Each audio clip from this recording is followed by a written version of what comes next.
ఈ బైబిల్లో 1000 పేజీలు ఉన్నాయి. మన తెలుగు బైబిల్లో ఇంచుమించు ఏంటండి 1000 పేజీలు ఉన్నాయి. 8 లక్షల పదాలు ఉన్నాయి. ఎన్ని లక్షల పదాలు ఉన్నాయి? 8 లక్షల పదాలు ఇంగ్లీష్ బైబిల్లో. తెలుగులో నేను లెక్కపెట్టి చూడాలి మనం ఇప్పుడు. ఇంకా ఒకవేళ కొంచెం ఎక్కువే ఉండొచ్చు, ఇంకా 10 లక్షలు ఉండొచ్చు. 66 పుస్తకాలు, 40 మంది గ్రంథకర్తలు, 1600 సంవత్సరంలో 3 వ్యత్యాసమైన భాషల్లో రాసింది బైబిలు. తోలు దట్టీల మీద ఆ రోజుల్లో రాసిన పరిశుద్ధ గ్రంథం.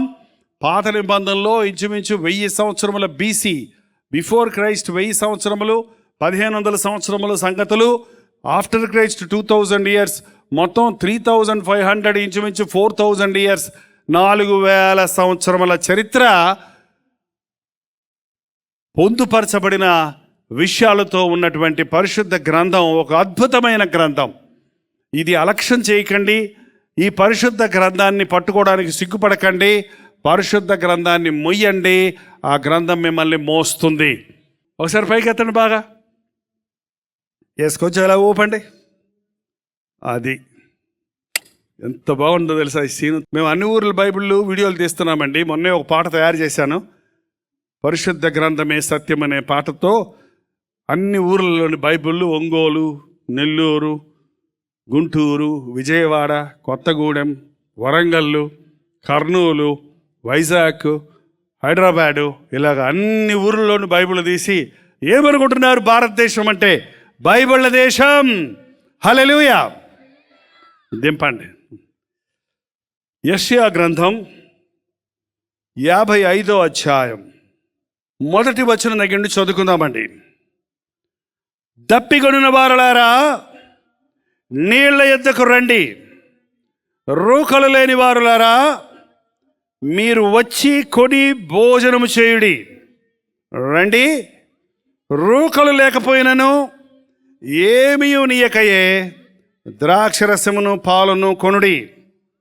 ఆహారము కాని దాని కొరకు మీరేలా రూకలిచ్చెదరు? సంతుష్టి కలుగజేయని దాని కొరకు మీ కష్టార్జితాన్ని ఎందుకు వ్యయపరిచెదరు? నా మాట జాగ్రత్తగా ఆలకించి మంచి పదార్థం భుజించుడి. మీ ప్రాణము సారమైన దాని యందు సుఖింపనీయుడి. చెవియొగ్గి నా యొద్దకు రండి, మీరు వినిన ఎడల మీరు బ్రతుకుదురు. నేను నీతో నిత్య నిబంధన చేసేదను, దావీదునకు చూపిన శాశ్వతమైన కృపను మీకు చూపెదను. తప్పికొనిన వారలారా నీళ్ల యొద్దకు రండి, ఆకలిగొనిన వారలారా వచ్చి ఆహారాన్ని కొనుక్కోనండి. ఒక్కొక్కసారి మనం ఆలోచన చేస్తానండి, ఈ లోకంలో మనం ఇప్పటికీ ఎన్ని లీటర్ల నీళ్లు తాగుంటామో, కానీ మళ్ళీ దాహం అవుతూనే ఉంటుంది. ఎన్ని బస్తాల బియ్యం తినుంటామో. తినమా? మన ఆంధ్ర వాళ్ళకి అన్నం లేకపోతే అసలు దిగదుగా. ఏంటండి, రాశిలాగా ఉండాలి పళ్ళలో అన్నం. ఆహారము ఎన్ని బస్తాలు కొంటున్నారో మీ ఇంట్లో ఒకసారి లెక్కవేసి చూడండి. ఒక నెలకి, ఒక సంవత్సరానికి ఎన్ని బస్తాలు తింటున్నామో. ఇన్ని బస్తాలు తిన్నాక, ఇన్ని గ్యాలన్ల నీళ్లు తాగాక మళ్ళీ ఆకలే, మళ్ళీ దాహమే. ఈ రోజుల్లో ఎన్ని వస్త్రాలు కొంటున్నారో. బియ్యం బస్తాల కంటే వస్త్రాలు ఎక్కువ కొంటున్నారు. ఇంతకుముందు అండి క్రిస్మస్ అప్పుడో, జనవరి పండగ అప్పుడో, లేకపోతే ఏవో పండగలు వస్తాయి కదా మన దేశంలో, బోల్డ్ పండగలు. కొన్ని పండగలకి, సంక్రాంతికి బట్టలు కొనేవాళ్ళు. కానీ ఇప్పుడు ఎప్పుడు పడితే అప్పుడు డిస్కౌంట్ అంటే చాలు ఎగబడటం, కొంటాం. కొని ఇంటి నిండా పెట్టుకుంటారు. ఎప్పుడు చూసినా లేదు లేదు లేదు అంటూనే ఉన్నారు. పొద్దు నుంచి సాయంత్రంలోగా మీ నోట్లో నుంచి ఎన్నిసార్లు లేదు అనే మాట వస్తుందో లెక్క పెట్టుకొని చూడండి. బాగోలేదు అని ఎన్నిసార్లు అంటారో చూడండి. నాకేమీ లేదు అని ఎన్నిసార్లు అంటారో చూడండి. నాకేమొచ్చింది అని ఎన్నిసార్లు అంటారో చూడండి. ఏం లాభం అని ఎన్నిసార్లు అంటారో చూడండి.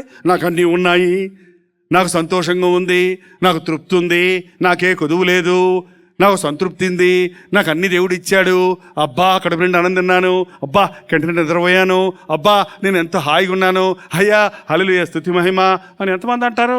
ఏం బతుకు, ఎందుకు వచ్చిన బతుకు, మళ్ళీ తెల్లారిందా, మళ్ళీ డ్యూటీకి పోవాలా, మళ్ళీ వంట వండాలా, మళ్ళీ గిన్నెలు కడగాడా, మళ్ళీ గ్యాస్ అయిపోయింది, మళ్ళీ పొయ్యి అయిపోయింది, మళ్ళీ రేషన్ అయిపోయింది, మళ్ళీ అది పోయింది, మళ్ళీ పరిగెత్తు అట్రా ఇదిగో బ్యాంకులు అది రేషన్ కార్డు, ఆధార్ కార్డు, అది పొద్దున్న లేచిన కాడి నుంచి ఎంతో కంగారు ఇటు పరిగెడతారు స్కూల్ టైం అయిపోయింది పిల్లోడు కట్టి ఆడి బడ్డ చిన్న పిల్లోడికి ఇంతలా బస్తాలా అంటే బ్యాగ్ పెడతారు వెనకాల, ఎక్కరా నడవరా చదవరా, ఏంట్రా చదివేది అక్కడాడు. ఏంటండి ప్రపంచం ఎటుపోతుందో చూడండి. ఏంటేంటో సంపాదించుకుందామని ప్రయత్నిస్తున్నాడు, ఏదేదో సాధిద్దామనుకుంటున్నాడు, ఏదేదో తెద్దామనుకుంటున్నాడు, ఏదేదో కొనుక్కుందామనుకుంటున్నాడు, ఏదేదో అలంకరణ చేసుకుందామనుకుంటున్నాడు. అన్నీ అయిన తర్వాత చివరికి చతికిలబడిపోయి విసిగిపోయి బాధతో నిద్ర మాత్రం వేసుకుంటే కానీ నిద్ర రాదంటండి పాపం. సారాయి తాగేవాడికేమో సారాయి తాకపోతే నిద్ర రాదు, సారాయి అలవాటు లేనివాడికేమో ఏదో ఒకటి వేసుకొని నిద్రపోవాలంట. కొంతమంది మ్యూజిక్ పెట్టుకుంటే కానీ నిద్ర రాదంట, సుత్తి కొట్టినట్టు నెత్తి మీద అప్పుడు వస్తుందంట నిద్ర. ఏంటండి మానవుణ్ణి దేవుడు ఎంత అద్భుతంగా సృష్టించాడు. మానవుణ్ణి లోకమంతటిని ఏలమని సమృద్ధైన ఆహారాన్ని ఇచ్చి, సమీకృతమైన ఆహారాన్ని ఇచ్చి, ఆ వృక్ష ఫలాలను తినండి. ఆదాము హవ్వలండి శాకాహారులు వారు. ఆ నోవహు జలప్రళయం అప్పుడు చెట్లన్నీ ఎండిపోయినాయి కాబట్టి వాళ్ళు ఓడలో నుండి బయటకు వచ్చినప్పుడు ఇంకా తినటానికి వారి తిండి లేదు కాబట్టి వాళ్ళు ఒక పర్మిషన్ ఇచ్చాడు, మీరు ఈ జంతువుల్ని తినొచ్చు కానీ రక్తమంతా వలకబోసి దాన్ని మీరు తినండి అని అన్నాడు. చూడండి, ఇంకప్పటి నుంచి ఇప్పుడు దాకా మనుషుడికి వెజిటేరియనా నాన్ వెజిటేరియనా అది నోటికి ఎంత గట్టిగా ఉంటే కానీ దిగదంట. ఏంటంటే ఎన్ని రకాల ఆహారాలు తింటున్నా మనుషుడికి తృప్తి లేదు. నిజంగానే మీరు ఈ లోకంలో తృప్తిగా ఉంటే, దేవుడు అవసరం లేదు అనుకుంటే ఇలాంటి సభలు జరపవలసిన అవసరత లేదు. ఇలాంటి సభలు మేము జరిపించినా మీలాంటి వారు రారు. ఇంకెందుకు, మనకు అన్నీ సంతోషం ఉంది, తృప్తి ఉంది, సమృద్ధి ఉంది, ఆశీర్వాదం ఉంది అనుకున్నవాడు దేవుడితో పనేముంది కానీ ఈ లోకంలో మనుష్యుడు సర్వాన్ని పోగొట్టుకున్నాడు, తన గురి పోగొట్టుకున్నాడు, తన విధిని పోగొట్టుకున్నాడు, తను చేయవలసినవి చేయటం మర్చిపోయాడు, తనను సృష్టించిన సృష్టికర్త కూడా ఉన్నాడన్న సంగతి మర్చిపోయాడు, తాను సృష్టించుకున్న వాటిని ఆరాధిస్తున్నాడు, సృష్టిని పూజిస్తున్నాడు. మనుషుడు తన జీవితమును వ్యర్థపరుచుకుంటున్నాడు. దేవుడు ఆకాశం నుండి కేకేస్తున్నాడు, రండి రండి రండి, నేను సృష్టికర్తని, నేను నా రూపంలో నా ఆకారంలో మిమ్మల్ని సృష్టించాను, నా యొద్దకు రండి అని ఆలాపిస్తున్నాడు. ఆయన పిలుస్తున్నాడు. పాత నిబంధనలో తన ప్రవక్తల ద్వారా, తన సేవకుల ద్వారా తప్పిపోయిన మానవ జాతిని తిరిగి రండి, ఇశ్రాయేలు తిరిగిరా, భ్రష్టులైన బిడ్డలారా తిరిగి రండి అని పిలుస్తూనే ఉన్నాడండి. కానీ మానవుడు తప్పిపోయి ఉన్నాడు, హృదయములో తప్పిపోయి ఉన్నాడు.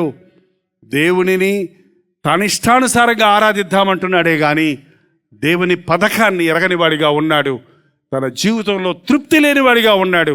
కాబట్టి దేవుడు పిలుస్తున్నాడు, దప్పికొడిన వారలారా నీళ్ల యొద్దకు రండి. దాహం దాహం దాహం అనేవాడికి కేజీ బంగారం తీసుకెళ్ళి తిను తీసుకో అంటే వాడు కేజీ బంగారం తీసుకుంటే వాడి దాహం తీరుతుందా? వాడికి కావాల్సింది ఏంటండి? గుక్కెడు నీళ్ళు. మనుషుడికి ఏది కావాలో అది దేవుడు ఇవ్వడానికి సిద్ధంగా ఉన్నాడు. మనుషుడు దేవుడిని అడగకుండా తనకున్న దాహాన్ని వేరే దేంతోనూ తృప్తిపరచుకోవడానికి ప్రయత్నిస్తూ ఉన్నాడు. నేను ఒక ఇంట్లో విడిదిలో ఉన్నాను. చిన్న అబ్బాయి ఉన్నాడు, అక్కడ ఎల్కేజీ యూకేజీ చదువుతున్నాడు. ఆ అబ్బాయి దాహం ఎందుకు వేస్తుందిరా అని అడిగాను ఆ అబ్బాయిని. అంటే శరీరంలో నీటి శాతం తక్కువైనప్పుడు దాహం అని చెప్పుద్దంట. మన శరీరంలో నీళ్ళు ఉండాలి సరిపడినన్ని, అది ఆ మీటర్ కొంచెం తగ్గిందంటే దాహం అంటది అనమాట. మళ్ళీ పోయంగానే సెట్ అవుద్ది అనమాట. ఏంటంటే కాబట్టి దాహం అనేది ఒక కోరిక, ఒక వాంఛ, ఒక లోటు, ఒక కొరత. అది ఇచ్చినప్పుడు అది సంతుష్టి అవుతుంది.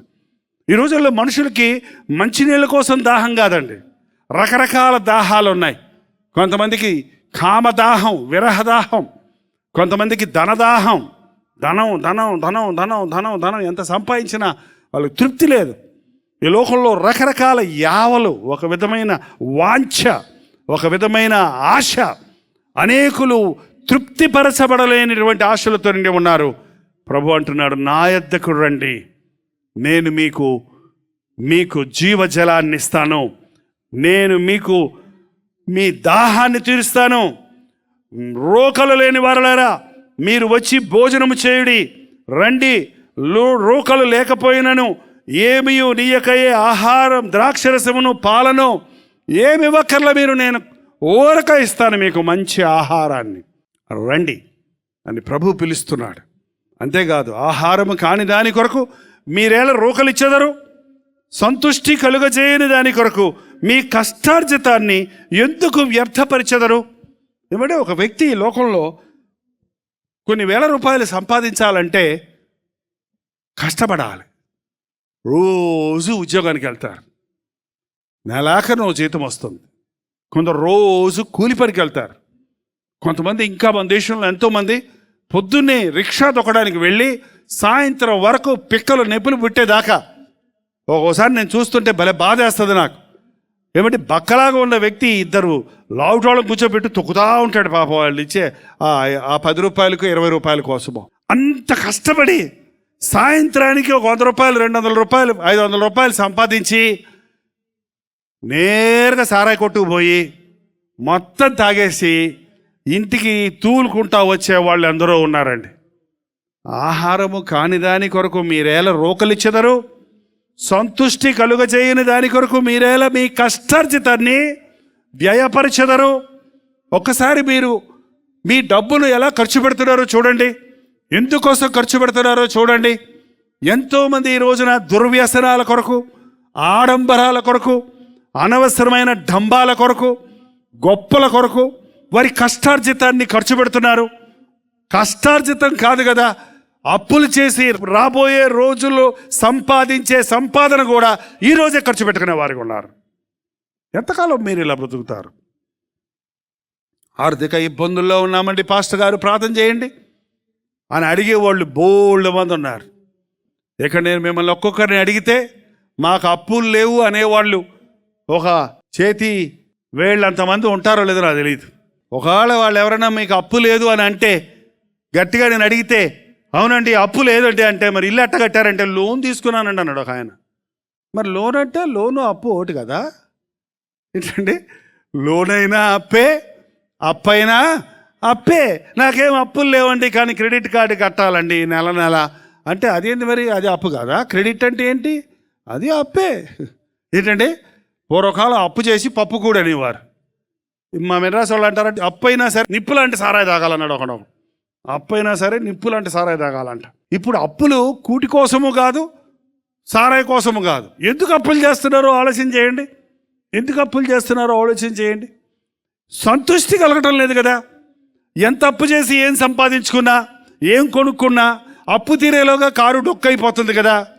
అప్పు తీరేలాగా బైకు పనికి రాకుండా పోతుంది కదా. అప్పు తీరేలాగా మళ్ళీ ఇల్లు ఓల్డ్ ఫ్యాషన్ అయిపోయింది. అరే రే ఇది పాతిల్లు అయిపోయిందే, ఇది సిమెంట్ రాలిపోతుంది, ఇదేదో కూలిపోయేటట్టు ఉంది, వరదొస్తే మునిగిపోయేటట్టు ఉంది అని ఎంతమంది ఇబ్బంది పడుతున్నారో తెలుసా? ప్రయాసపడి భారం మోయిచున్న వారలారా నా యొద్దకు రండి, నేను మీకు విశ్రాంతి ఇస్తాను. ఆకలి కొనిన వారలారా నా యొద్దకు రండి, నేను మీకు సంతృష్టి ఇస్తాను. ఎందుకు మీ కష్టార్జితాన్ని వేస్ట్ పాడు చేసుకుంటారు? ఎందుకు మీ సమయాన్ని వృధాపరుచుకుంటారు? ఎందుకు మీరు రేపటి గురించి చింతిస్తారు? ఎందుకు రేపటి గురించి ఆలోచిస్తారు? ఏనాటి కీడు ఆనాటికి చాలు, రేపేమి జరుగునో మీకేమీ తెలియదు. నేడైనను రేపైనను ఒక పట్టణమునకు పోయి లాభము సంపాదించుకుందామని చెప్పుకుని వారలారా రేపేమి సంభవించునో నీకేం తెలుసు? నీటి బుడగ వంటి మీ బుడగ, నీళ్ళ బుడగ పోతుంటో చూడండి, బుడగ పోయినట్టు పోయి తపక్కన మాయమైపోద్ది. ఈ ఆయువు ఏ పాటిది? ఇంతలో కడబడి అంతలో మాయమయ్యే ఆవిరి వంటిది కదా. ప్రభువు చిత్తమైతే బతికుండి ఇది అది చేయుదుము అని చెప్పుకొనవలెను అని ఆనాటి యాకోబు భక్తుడు ఆనాటి విశ్వాసులకు సెలవిచ్చాడు. సంఘమా, విశ్వాసులు అనబడే వారలారా, లోకములో అప్పుల్లో ఉంటే, లోకము వ్యర్థత్వంలో ఉంటుంటే, నీవు వారిని అనుసరించేవాడిగా ఉంటే, నీ ప్రభు, నీ సృష్టికర్త నీకు సమృద్ధినివ్వాలని ఆశించిన దేవుడు ఈ రాత్రి నిన్ను పిలుస్తున్నాడు. చాలా ప్రాముఖ్యమైన సమయం, ప్రభుతో మాట్లాడుకునే సమయం ఇది. అటు ఇటు చూడొద్దు, ఎటు కదలొద్దు. పరిశుద్ధాత్ముడు ఒక అద్భుతాన్ని నీ మీద జరిగించడానికి, నీ దాహం తీర్చడానికి, నీ ఆకలి తీర్చడానికి, నీ తృష్ణ తీర్చడానికి, నీకు సంతృష్టినివ్వడానికి, నీకు సమాధానం ఇవ్వడానికి, నీకు అభివృద్ధి ఆశీర్వాదాలు కలుగజేయడానికి, నిన్ను స్వస్థపరచడానికి, నీ హృదయ వాంఛలు తీర్చడానికి పరిశుద్ధాత్ముడు ఇక్కడ సంచరిస్తూ ఉన్నాడు. యేసయ్యా, నా స్థితి ఇదయ్యా, నన్ను కనికరించని మొరపెట్టండి. దేవునికి మొరపెట్టండి. ప్రతి ఒక్కరూ దేవునికి మొరపెట్టండి. మరువద్దు తండ్రి ప్రేమ, మరువద్దు జీవితాన్ని వ్యర్థించకుమా. విడువద్దు ప్రేమ బంధం, విడువద్దు నీదు స్థానం, మరువద్దు. తిరిగి రావా, ఈరోజు తిరిగి ప్రభు సన్నిధికి వద్దాం. తిరిగి రావా, సొంత మార్గంలో వెళ్ళిపోయావు, తిరిగి రావా, నష్టపోయావు. మరువద్దు తండ్రి ప్రేమ, మరువద్దు జీవితాన్ని వ్యర్థించకుమా.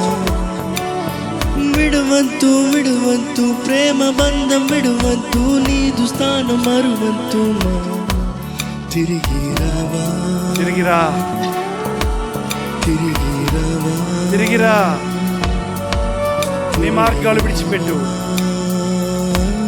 నీ తలంపులు విడిచిపెట్టు. యేసయ్య చెంతకు రా.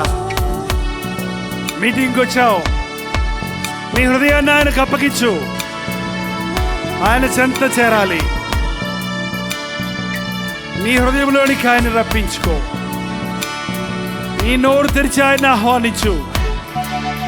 నా ప్రభువా, నా మార్గములు చెడు మార్గములయ్యా, నా ఆలోచనలు చెడు ఆలోచనలు. ఆయన ఏదేదో చేద్దామని నష్టపోయి ఉన్నవన్నీ పోగొట్టుకున్నానయ్యా. నా తండ్రి, నీ ప్రేమ గొప్పది. నా ప్రభువా, నీ ప్రేమ త్యాగముతో నిండింది. నా కోసం ప్రాణమిచ్చింది. నీ సిలువ ఎత్తుకు వస్తున్నాను.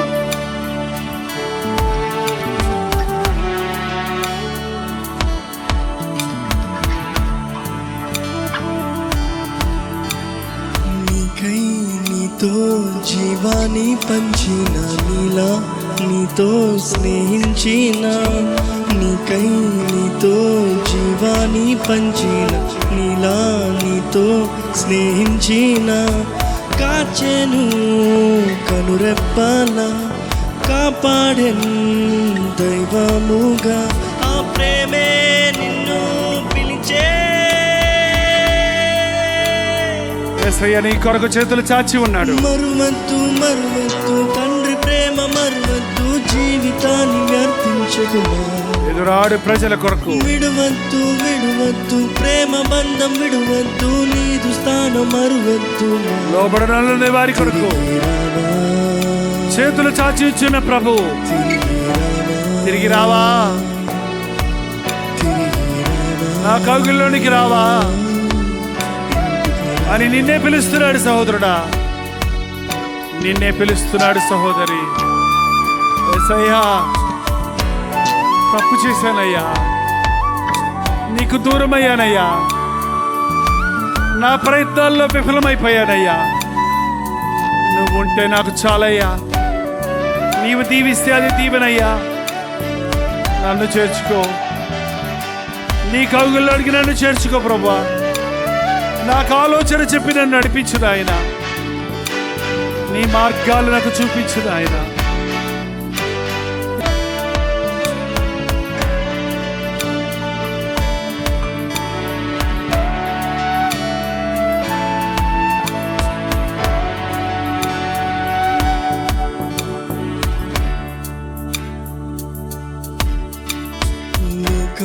స్నేహం సుఖభోగ పాపాలు అంతా మలినం మిగిలిందిగా. లోకం స్నేహం సుఖభోగ పాపాలు అంతా మలినం మిగిలిందిగా. ఆలస్యం చేయకుమా, వేగమే పరిగెత్తుమా, నీ తండ్రి వేచి ఉండే.